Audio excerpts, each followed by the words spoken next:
Hey everybody, welcome to the Twisted Tales podcast. I'm Silas. I'm Berlice. Today we will be covering Tyree Smith, the Bridgeport Cannibal. Before we get started, I just want to say our hearts go out to the friends and family that were affected by these events, and we mean no disrespect by covering this topic. You ready for this? I think I'm ready for this. Me too. So Berlice and I decided to cover Tyree Smith first because this unfortunate event took place in our home state of Connecticut. So what better way to start a podcast than with a horrific event so close to home? Specifically for me, that I had connections with the victim. Growing up in Bridgeport, too. Yeah, and growing up in Bridgeport. Literally, I lived down the street when this took place. That's and now terrifying. that I'm thinking about it, like, I literally lived down the street when this took place.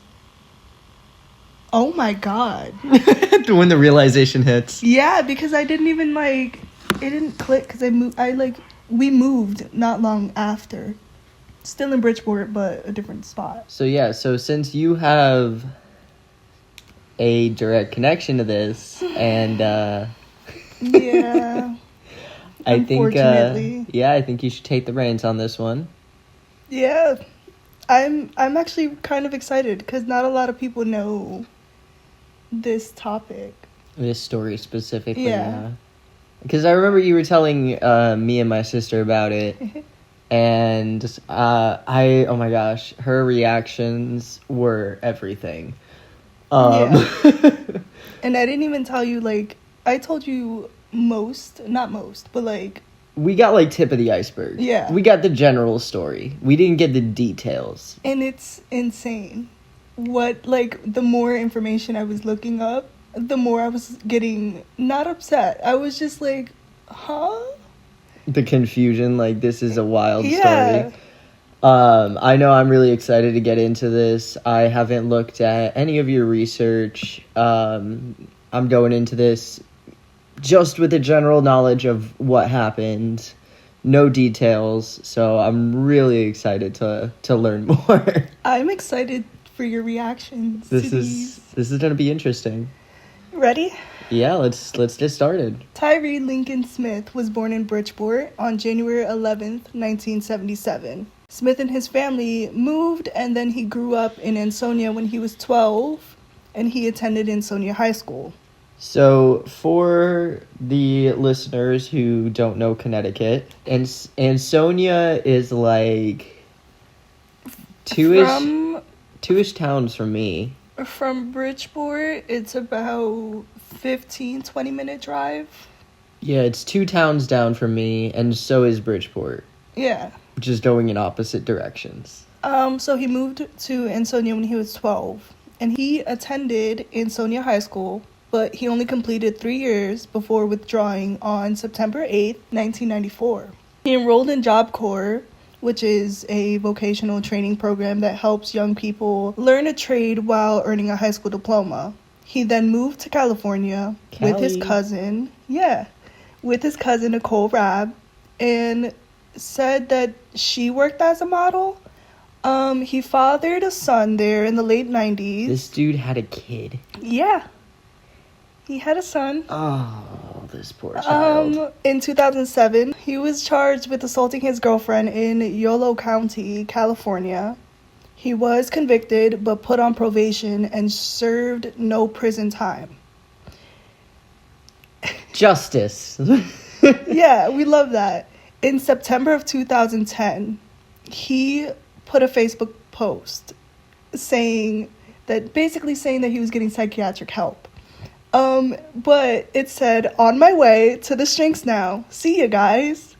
That's it. But nothing else. With text. Yeah, grammar. On my way as OMW and see ya as CYA. So casual. Yeah, honestly, I can't even lie. It says that he began to write a book telling his life story. Details, I want to read that. That's what I said. I want to find it, but I can't. I don't know where I would be able to find it. The story is basically details of things that happened to him or things that he imagined happened. It said he heard voices since he was a child, and he began having a hard time telling the difference between what was real or not. So yeah, he was diagnosed with schizophrenia. Okay, so he was diagnosed. Yeah. So in July 2011, Smith moved to Lynn Haven, Florida, and he was in the company of Michelle Renee Madison's. I think that's how you say the name. And he stayed with her on and off, living there. It's said by neighbors that he would be seen walking around the neighborhood with a bottle of sake in his hand and barefoot. Mood. Honestly. Honestly. I can't judge him for that. Yeah, because honestly, I do that all the time. Not the sake part, but I'm always barefoot. The drinking too, I used to walk can't barefoot lie. around the neighborhood. Real. I mean, but at the same time, like... Neighbors claimed that he was always alone and a bit strange, but never aggressive or violent, so they were shocked to find out what took place. This is an important, thing, for me at least, because 11 months before the events took place, he made a Facebook post saying, and I quote, "Devouring your flesh, smelling your bodies burn in a heap. I hate the day they created you filthy humans. There, that's what's been on my mind since a child. Happy?" What the fuck? And no one thought, that's a little strange. We should probably check on him. And No, because of course they wouldn't. nobody, was concerned by that. yeah. Or nobody came forward like, hey, Yeah. what's going on? I feel like, He said, devouring your flesh, smelling your bodies burn in a heap. I hate the day they created you filthy humans. There, that's what's been on my mind since a child. Happy. yeah, Since a child, he's been thinking about that. yeah. And I'm guessing Great. since he went to get psychiatric help, they were like, you And should they be released fine. him like, you're fine, when Yeah. he's talking about devouring flesh and Yeah. burning bodies. Exactly. So, on December 15th, 2011, Smith had showed up to his cousin Nicole Rabb's apartment in Bridgeport, Connecticut. Rabb said Smith appeared out of the sorts. He was drinking from a bottle of sake So and that's talking. probably his drink of choice. Yeah, definitely is. It's almost always like sake. He was drinking a bottle of sake and talking about a book that he was writing about murder, rape, and Greek gods. Interesting combination. And I still want to read this book. Yeah. I'm just curious. I'm so curious, to see inside his mind in his writing. Yeah. And apparently, when I was trying to see if I can find it, apparently it's, not... Did he never finish it? I don't think he finished it. He carried a black book bag over his shoulder with a small axe. And he told his cousin that he needed to get blood on his hands. And She did nothing. she did, okay. She kicked him out. Great. If, for example, if my cousin would be like, hey, I have a small axe in my bag and I need to go get some blood on my hands, I'd be like, not for me. You can leave. But I would also be cautious and I would Alert report it or authorities. talk to someone about it. Yeah, I would definitely not keep that to myself. Yeah, so this is when things get interesting. That night, Smith curled up outside the abandoned building, boarded up on Brook Street, which I mentioned I lived down the street from there. He used to live at that building. But it was abandoned now. Yeah, it was abandoned now, but he used to live there before he moved to Ansonia. So when it wasn't abandoned, I'm when assuming. it wasn't, yeah, obviously. He went to that abandoned building because I guess it's so close to, that's like his home. Yeah. So I guess he went to the abandoned building and he was outside, curled up in front of it, sleeping. That's when he was awakened by 44-year-old Angel Tuntun Gonzalez, who was a homeless man. He'd been staying in that abandoned building and he had also previously lived there before it was abandoned as well. And he's been staying there while it was abandoned. So, like, he basically lived there before and after. He was popular in the neighborhood. He would occasionally do random jobs around the area to earn money. He used to help do small jobs with my grandfather, so I knew him personally. He was a cool guy. He was nice. He was just chill. Yeah, Laid he was cool. He was like always so sweet. Like, despite everything he was going through, he still was able to smile. Yeah. And actually have a civil conversation with you and, you know, things like that. He had a big heart. Yeah. And if you needed help, he would help you, regardless of, like, his situation. That's the kind of person he was, at least from what I know. From the perspective you've had, yeah. So, yeah, I knew him personally. He used to work with my grandfather. Angel saw him outside, woke him up, and then invited the then 35-year-old Tyree Smith in from the cold. Like Smith, he also lived on Brook Street before it was boarded up. They walked up to the 3rd floor, where Tyree claimed that he heard a voice that said, "This is your blood." He then hacked Angel to death with an axe. Jeez. Yeah. Get this.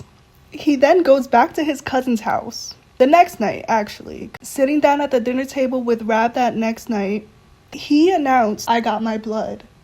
Like, imagine going to your cousin, sitting down, and you're just like, "Oh, by the way, I got my blood." I got the blood I mentioned. Oh my gosh. Yeah. That's not even the worst part of what he did to Angel. Here we go. Nicole Rabb testified that she saw Smith in December 2011 carrying a bloody axe and chopsticks, wearing pants that appeared to have blood on them. She said that Smith told her he killed the man with an axe, ate his brain and eyeballs, and drank sake in the local cemetery. Describing the killing in detail to his cousin, Smith said the rush he felt while hacking Gonzalez and consuming pieces of his body was unlike anything he's ever experienced before. And he told Rab he had a sexual lust for blood. He ate this guy. His brains and eyeballs? Yeah, we'll get into that in a second. The reasoning why he ate specifically that. Oh. After hearing this, she, once again, kicked him out and called his mother. They agreed to call the police and tell them what Tyree had confessed. The mother asked officers to check on the welfare of her son at the Brook Street building. The cops went to the abandoned building on Brook Street to check it out, but they claimed that they couldn't get into the building because it was boarded up and there was no opening. So, how did they get in? I have questions on here written down. One of them is, why couldn't the cops just pry off one of the wooden boards? And if there was no opening, how did Angel and Tyree go in? I mean, you would think that if somebody straight up confessed to murder and this was the address you were given, you wouldn't just do a perimeter check. Even if it was boarded up, there still could be evidence in that building. Like, maybe he reboarded it up. Exactly. There still could be evidence of something in that building. But I was told, because I knew him, so my family also knew him, but I was told that Tung Tung, Angel, he used to go into the house through a window in the basement, and then he would somehow open one of the boards from the inside. No idea how, but that's what I was told. So maybe that's why there was no opening. But then I was thinking, I'm like, so how did Tyree leave after all of that? He's not a small dude either. Yeah, he's big. So I'm like, how did he leave? And that just shows the competence of Connecticut police. It's very upsetting to me, honestly. Yeah, no, that's just incompetence. It's so upsetting. Because if he was able to get in through a window, like, you were told, they should be able to find that window. Yeah. And if somebody could fit in there, then... Or just pry off one of the wooden It pieces. still should have been thoroughly checked on the inside Yeah. if there was this I feel grave like, of a confession to this Yeah. location. especially if they called and basically We're like, said what happened, or even if they didn't, they were like, hey, I need you to check on my son at this location. yeah. I feel like they should have at least went in there. Yeah. I don't know, but it's upsetting to me. Angel's decomposing body was found a month later, in January of 2012, by a health inspector who needed to check the building. So the health inspector could get in, but the cops couldn't? Exactly. I mean, to be fair, the health inspector probably took off the boarding to get in. Yeah, but But why couldn't the cops do that? exactly, and that's what It's an abandoned aggravates building. me. It's not like they would... I Yeah. don't think they needed a warrant for an abandoned building. I have no idea. But, yeah, his body was found a month later. Wow. Yep, the day after he confessed to Nicole, so we're going back to December, Tyree's mother called him and told him to seek help and go to the hospital. And also told police that her son had gone to Bridgeport Hospital, but had left there after not being treated. But he did check into St. Vincent's Medical Center, and he was discharged January 9th. I want to know who keeps discharging him. I have no idea. But 2 days later, after he was discharged, he went to a CVS pharmacy in Fairfield to fill his prescriptions, and he was discovered in the aisle bleeding heavily from his left wrist, which police said he slashed with a box cutter before collapsing on the floor. But, like, why at a CVS aisle? Yeah, why CVS? Like, I understand you're going to get your prescriptions, but, like, there's a time and place. I mean, there's really not a time and place. Hold on, let me. Yeah, but like CVS in the middle of an aisle. Bro is going through things. He was like, you know what? This is the best place. Maybe a voice told him to haunt. Yes, it was like, I really want to haunt the CVS. I mean, maybe a voice told him to though. Like Maybe. he said, he was hearing voices. He was possible. picking up a prescription, It's possible his prescription could have ran out, and he was picking it up. or he didn't take it at all because it was 2 days. Anyway, Smith was treated and released from St. Vincent's Medical Center, the behavioral health services in Westport. Ooh, Westport. Yep. Later in the month, he went back to Lynn Haven, Florida. While the body was still decomposing in the Yes. abandoned building. While Angel was on the 3rd floor Decomposing. Missing his brain and eyeballs. Basically, he was free to roam around. Because the police were incompetent. Because the police did not... It's so frustrating. Yeah. So he told Madison's, the person that he was staying with previously in Florida, that he was homeless. And she invited him back to her apartment, fearing for his health as the weather grew colder. January 24th, 2012, at about 7 p.m., Smith was arrested. Finally. A month later. I know, finally. Which honestly is kind of scary, because what if it happened again? Thankfully it didn't, but... What if? Yeah. I mean, he straight up left the state. Yeah. So, a psychiatrist testified that Smith heard voices that told him to eat Gonzalez's brain to better understand human behavior, and to eat his eyes to gain vision into the spiritual realm. He also told the psychiatrist he even had thoughts of killing and eating them as well. Oh my gosh. Yeah. So he was committed to 60 years to a maximum security psychiatric hospital after being found not guilty by reason of insanity. After spending 10 years in the psychiatric hospital, the State Psychiatric Security Review Board decided Tyree is ready to be transitioned into the community. Are you fucking kidding me? He has since been released, and he will be living in a Waterbury group home, according to the report. He's not to associate with anyone involved in criminal activity, stating Tyree Smith is an individual with a psychiatric illness requiring care, custody, and treatment. The board stated in its report, since his last hearing, Tyree has continued to demonstrate clinical stability. Mr. Smith is medication compliant, actively engaged in all recommended forms of treatment, and has been symptom free for many years. Yeah. No. This is how another body ends up on your hands. I don't know. But it says the board's report states that Smith has denied auditory or visual hallucinations and stated he had not heard the voices in many years. And continues that he denied suicidal and homicidal ideation, and there was no evidence of internal preoccupation or paranoia. He denied experiencing cravings, but stated that if they were to arise, he would reach out to his hospital and community supports and providers. A conditional release means that Smith will be placed in a community setting, but under supervision with strict conditions, including continuing treatment.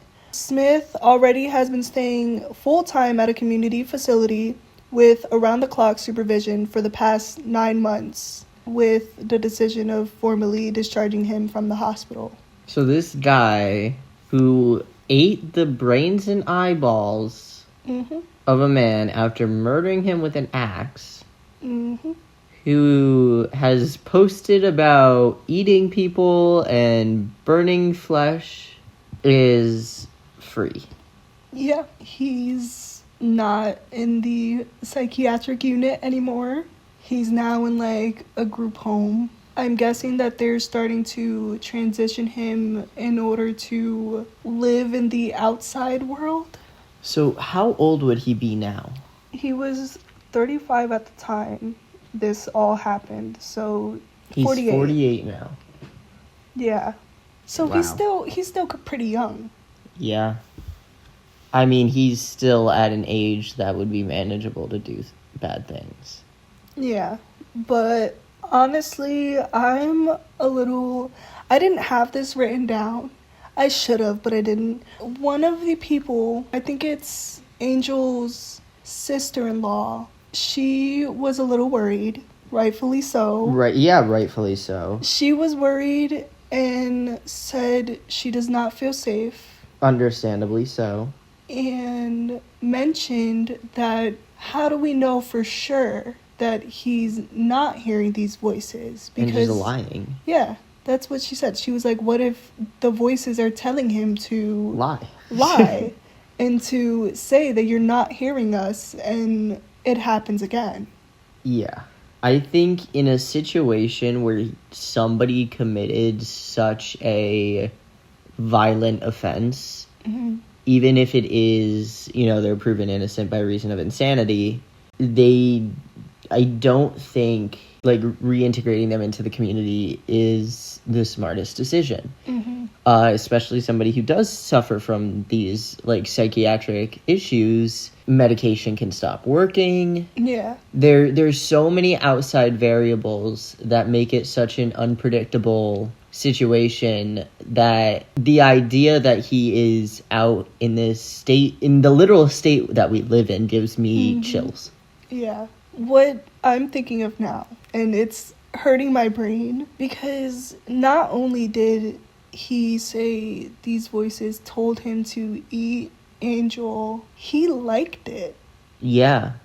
He enjoyed every second. I mean, didn't he say he had a sexual lust for it? And he said he described the rush that he felt while killing him. So I mean, that's how a serial killer starts. It's concerning. It really is. I understand that, yes, the medication can work, but it could also stop working. It could also stop working, but it also can't change the fact that he enjoyed it.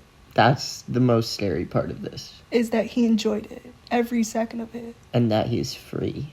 Yeah. And honestly, I'm kind of terrified because this was something that I, unfortunately, had connections to it. You had to live through it. You were... Yeah.